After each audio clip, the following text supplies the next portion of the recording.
Herkese merhabalar. Doğu Türkistanlı gençler olarak Mahzun Doğu Türkistanlı çocukların duygularına tercüman olmak istedik.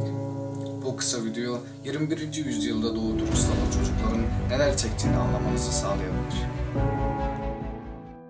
Şu an itibariyle milyonlarca insan Çin'in Doğu Türkistan'da kurduğu toplama kamplarında işkence görüyor.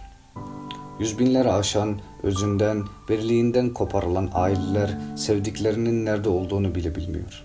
Ayrı ayrı gözaltına alınarak belirsiz yerlere kapatılan eşler. Yavrularından ayrı düşmeye mahkum edilen anneler.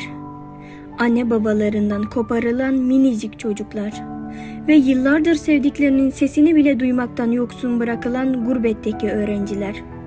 Bunların hangisini anlatalım bilemiyoruz. Ancak Doğu Türkistanlı olarak kendi akranlarımızın sesi olmak istiyoruz. Tüm dünyadaki çocuklar gibi bizim de anne babalarımızla yaşama hakkımızın olması gerektiğini düşünüyoruz. Tüm çocuklar gibi kocaman hayaller dünyasında özgür gezmek, çocuk kamplarında değil, çağdaş okullarda kendi dilimizle, kültürümüzle geleceğe bakmak istiyoruz.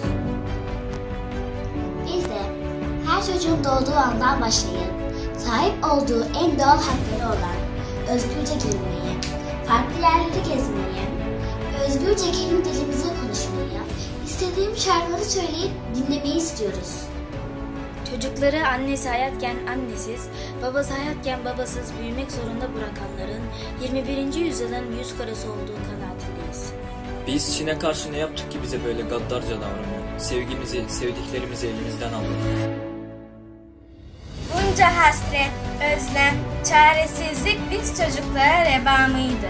Biz Doğu Türkistan çocuklarıyız. Kaderimize terk edilen öksüzleriz. Eğer çocuk hakları hak ise, hak savunucuları samimi ise çocukluğumuzu yaşamamıza yardım etmelerini istiyoruz. Birçok çocuk hasretin, özlemin ne olduğunu bilmiyor. Ancak biz bu duyguların nehrinde boğuşuyoruz. İnsanlık ölmemişse biz bu yaşımızda bu manevi işkenceleri hak etmiyoruz. Sevgi istiyoruz, sevdiklerimizi istiyoruz, sevilmek istiyoruz, özgürlük istiyoruz.